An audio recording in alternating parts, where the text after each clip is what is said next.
नमस्कार बंधुगण, आपण मानंकु समस्तंकु आपणक निजस्व चैनल ज्योतिष दर्पण को मु हार्दिक स्वागत करुछि।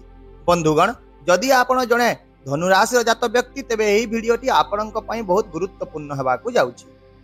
कारण आज आमे जो विषय उपरे आलोचना करिबा ताहा केवल ज्योतिषीय दृष्टिकोणरू जेतिकी गुरुत्वपूर्ण नुहे, बरं आपणक जीवनर गति परिवर्तन करिवार संभावना मध्य रखिछि।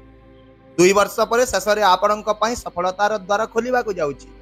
हाँ बंधुगण, यह केवल एक आशा नुहे बरं एक ज्योतिष सत्य एवं मु आज आपण को एठारे यार एक ठोस प्रमाण मध्य प्रदान करने जाऊँगी।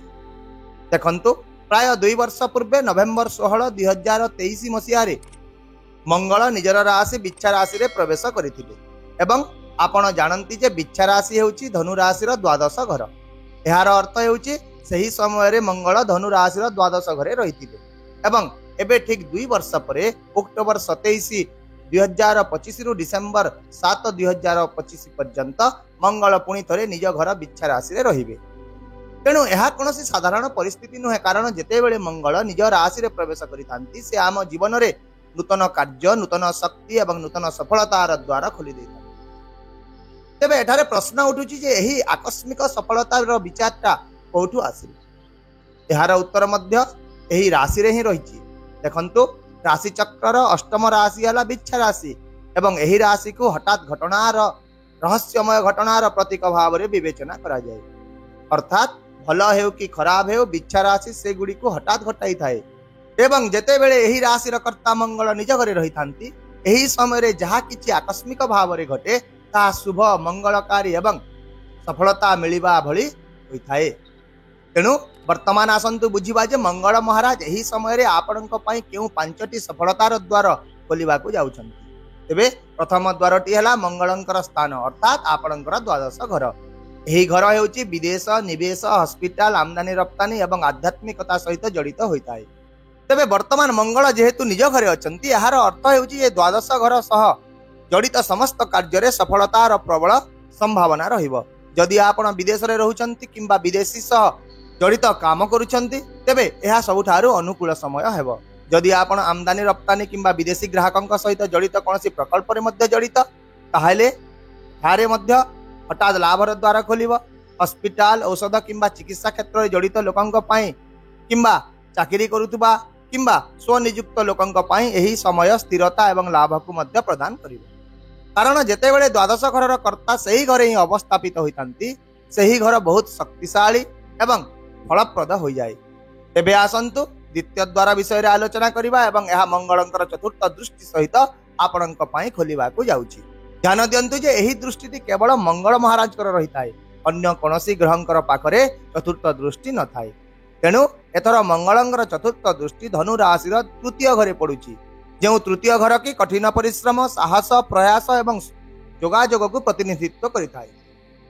यह व्यतीत आउ मध्य राहु महाराज यही घरे पूर्वर उपस्थित अच्छा। राहुंकर स्वभाव हेउची द्वंद्व एवं जड़ता सृष्टि करिवा। तेणु आपण पूर्वर जो कठिन परिश्रम करुथिले किंतु फलाफल आशानुरूप रहु नथिला, किंतु वर्तमान जेतेबेले मंगलंकर दृष्टि यही घरे पड़िबो बा पड़ुची, राहुंकर नकारात्मक प्रभाव धीरे धीरे कमी जीवो एवं आपण निजर कठिन परिश्रमर उचित फलाफल मध्य पाइबे। ऑनलाइन कार्य, डिजिटल मार्केटिंग, वाणिज्य, विक्रय किंबा संचार सहित जड़ित लोकंक पई यह एक अत्यंत लाभदायक समय हेबो। कारण एही दृष्टिटी एपरी कार्य गुडी को ऊर्जा प्रदान करिथाए। यह छड़ा जदि आपण कोनोसी प्रकल्प, चुक्ति किंबा डील उपरे मध्य काम करिसंती तेबे आपण निश्चित सकारात्मक संकेत देखिबाको पाइबे। सेहीपरि आपणक पई सफलतार तृतीय द्वार मंगलंकर सप्तम दृष्टि सहित जड़ित अटे, जहाकी एही समय रे सीधा सड़क भाव रे आपणकर षष्ठ घरे पड़ुछि। षष्ठ घर हेउची प्रतियोगिता, चाकरी, शत्रु, रोग एवं ऋणर घर होइताए। तेबे जेतेबेले मंगल द्वादश घरे बसी षष्ठ घर को दृष्टि दियंती, यह सीधा सड़क भाव रे संकेत देइताए जे आपणक पई विजयर समय आसी जाइछि। चाकरी पई किंबा प्रतियोगिता मूलक परीक्षा पई प्रस्तुत होइतबा लोकंक पई जो माने पूर्वरु चाकरी करूछंती सेमानंकु पदोन्नति किंबा सम्मान मिलिबार संभावना रहिबो। कारण मंगलंकु योद्धाग्रह भाव में विवेचना करा जाए, जे कि संघर्ष करे, लड़े एवं शेष निश्चित भाव में विजयी हुए। शास्त्र रे कहा जाइछि जे धरणी गर्भ संभूतम विद्युत्कांत समप्रभम कुमारं शक्ति हस्तं च मंगल प्रणमाम्यहम। यार अर्थ हेउछि मंगल देव हेउचंती सेही शक्ति जे कि प्रत्येक बाधा प्रत्येक शत्रु एवं प्रत्येक रोग को परास्त करिथांती। तेणु जदि आपण निजर जीवन रे वर्तमान कोनोसी शत्रु कोर्ट मामला किंबा स्वास्थ्य समस्या सहित जड़ित समस्यार सम्मुखीन हेउतिले तेबे मंगलंकर दृष्टि एबे एठारे एक एपरि शक्ति भाव रे कार्य करिवो जहाकि ए सबु समस्या आपणक ठारो दूर को चली जीवो एवं धीरे धीरे आपण ए गुडी करू मुक्ति पाई जीवो। एहा परे आपणक पई चतुर्थ द्वारटी मंगलंकर अष्टम दृष्टि सहित खोलिबो। ध्यान दियंतु जे एही दृष्टिटी मध्य केवल मंगल महाराज को पाखरे रही थाए, एहांक छड़ा अन्य कोनोसी ग्रहंक पाखरे नाही। एही दृष्टिटी वर्तमान आपणकर कोठी पड़िबो सप्तम घरे पड़िबा को जाउची जहाकि व्यवसाय पार्टनरशिप एवं वैवाहिक जीवन रो घर होइताए। तेणु वर्तमान द्वादश घरु सप्तम घरे मंगलंकर दृष्टि पड़िबा एक अत्यंत विशेष संकेत देई थाए, जहा फल जदि आपण व्यवसाय करूछंती तेबे एहाको अन्य शहर राज्य किंबा देश रे विस्तार करिवार समय हेबो। पार्टनरशिप रे काम करथुवा लोकंक पई समानंक पार्टनर कठारु सकारात्मक समर्थन पाइबार समय हेबो। एहा छड़ा जदि आपण रियल एस्टेट संपत्ति किंबा निर्माण सहित मध्य जड़ित अछंती तेबे एहा आपणक पई विस्तार रो समय हेबो। एहा सहित एबे जानिबा सफलतार पंचम द्वार विषय रे जहा हेउची मंगलंकर द्वितीय स्वामित्व घर अर्थात राशि चक्रर प्रथम घर मेष राशि। एही मेष राशि दे ही आपणक पई सफलतार पंचम द्वार खोलिबो। मंगल महाराज दुईटी राशि को शासन करितांती, गोटिए हेला मेष राशि जोटा कि राशि चक्रर प्रथम राशि एवं अन्यटी होची बिच्छा राशि जोटा कि अष्टम राशि।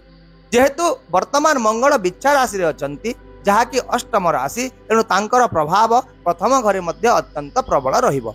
प्रथम घर आमर निष्पत्ति शिक्षा एवं आत्मविश्वास सहित जड़ित होता है, जहा फल वर्तमान आपण देखिबे जे आपणक मन एपरि एक कार्य रे स्थिर होई जिवो जहा विषय रे आपण दीर्घ समय धरि अनिश्चित अछंती करिबि कि नाही बोली भाबुथिले। आपणक ध्यान मध्य काम प्रति वृद्धि पाइब, निष्पत्ति गुड़िक स्पष्ट होई जिवो एवं आपण निजर लक्ष्य आड़क दृढ़ भावरे निसंकोच भावरे आगक बढ़िबे। एहा सहित एही समय समानंक पई मध्य शुभ संकेत देउछि जेउ माने कि छात्र अटंती पाठ पढ़ा करूछंती किंबा जेउ पितामाता समानंक पिला मानंक भविष्य नै कि चिंतित मध्य अछंती। तेबे आपण टिके गंभीर भाव में मन दे शुणु। द्वादश घर केवल भौतिक कार्य पाई नुहे बरं आध्यात्मिक मुक्ति सह ध्यान पाई मध्य एक स्थान होइताय एवं जेतेबेले मंगलंक भली एक योद्धा ग्रह निज घरे निजर आशी रे बसितांती सेतेबेले से व्यक्ति को मध्य केवल शारीरिक स्तर रे नुहे बरं मानसिक एवं आध्यात्मिक स्तर रे मध्य उन्नत करितांती। तेणु एही समय रे आपण ध्यान चिंतन एवं आध्यात्मिक साधन गुड़िक प्रति अधिक आकर्षित रहिबे। ईश्वरंक प्रति आपणकर भक्ति एवं विश्वास आहुरी वृद्धि हेबो, दृढ़ हेबो, जहा द्वारा आपणकर मानसिक शांति एवं आत्मविश्वास पुनि थरे वृद्धि पाइबो। तेबे वर्तमान प्रश्न एया जे मंगलंकर एही शुभ प्रभाव को आपण किपरि आहुरी टिके वृद्धि करि पारिबे, एहा पई प्रतिकार कोन रहिछि ताहेले आपणक पई एकमात्र एवं प्रभावशाली प्रतिकार हेउछि भगवान हनुमानंक पूजा करंतु। कारण हनुमान हेउचंती मंगल ग्रहर शक्ति साहस एवं वीरत्व को संपूर्ण भाव में मूर्तिमंत करुवा देवता। तेणु एही समय रे नियमित भाव में हनुमान चालीसा सुंदराकांड किंबा तांकर जे कोनोसी मंत्र जप करिबा आपणक पई बहुत शुभ हेबो। विशेष भाव में भगवान हनुमान को सिंदूर अर्पण करिबा अत्यंत फलप्रद बोली विवेचना करा जाय। आपण हनुमानंकर जेते भी मंदिर देखिथिबे, जो मंदिर को जाई देखिबे सेठारे हनुमानंकर रंग लाल ही देखिबा को पाइबे। हनुमान को सिंदूर अर्पण करने द्वारा सबकिछि सफल होता है एवं यह पछरे एक सुंदर कहानी मध्य रही। थरे माता सीता तांको कपाल रे सिंदूर लगाउथिले एवं यह देखि हनुमान पचारिले जे माता तुम्हें यही सिंदूर कहीं लगाउछ। सेठी सीता हसी हसी उत्तर देले भगवान श्रीराम को खुशी करबा पई मो सिंदूर लगाउछि। यह जेतेबेले हनुमान शुणिदेले तक्षणात एक पूर्ण थाली सिंदूर तांको शरीर सारा ढाली देले। यह देखि माता सीता कहिले जे ए तुमे कौन कल पवन पुत्र। तापरे हनुमान कहिले माता जदि प्रभु राम चिमुटाए सिंदूर एते खुशी हो जाती तेबे कल्पना करंतु जे मो समग्र शरीर को सिंदूर रे आच्छादन करदेली मो प्रभु श्री राम मो प्रति केते खुशी हेबे। यह शुणी माता सीता हसी हसी तांको आशीर्वाद कले जे आज ठारू जो भक्त तुमको सिंदूर लगाइब ताकू केबे भी शनि एवं मंगल ग्रहर अशुभ प्रभाव स्पर्श करि पारिबो नाही। तेणु यार अर्थ हेउची जे हनुमान को सिंदूर अर्पण करने द्वारा शुभ एवं सौभाग्यर जीवन सुनिश्चित होता है। माता सीता ही निजे तांको आशीर्वाद करथिले, अष्ट सिद्धि नवनिधि के दाता असवर दिय जानकी माता। तेणु प्रिय दर्शक बंधु, यही वीडियो रे आपण जानि पारिले जे एही समय आपनका जीवन रे किपरि भाबरे नूतन दिग एवं नूतन सफलतार द्वार खोलिबा को जाउछि। मु आशा करूछि जे मोर एही विश्लेषण माध्यम रे आपण एही स्थिति को गभीर भाबरे बुझी पारिथिबे। जदि आपण मोर एही प्रयास को मूल्यवान मने करूछंती तेबे वीडियोटी को लाइक करंतु, शेयर करंतु एवं कमेंट रे आपण निजर मतामत निश्चित भाबरे व्यक्त करंतु। एवं जदि आपण ए पर्यंत हमर ज्योतिष दर्पण चैनल को सब्सक्राइब करि नाहंती तेबे एबे ही करि दियंतु, जहा द्वारा आगामी प्रत्येक गुप्त रहस्यमय ज्योतिष घटना एवं भविष्यतर सूचना आपणक पाखरे प्रथमे पहुंची पारिबो। तेबे वर्तमान पाई मते विदाय दियंतु, पुणी देखा हेबा परवर्ती वीडियो रे एक नूतन सूचना सहित। से पर्यंत रहुछि, नमस्कार, जय जगन्नाथ।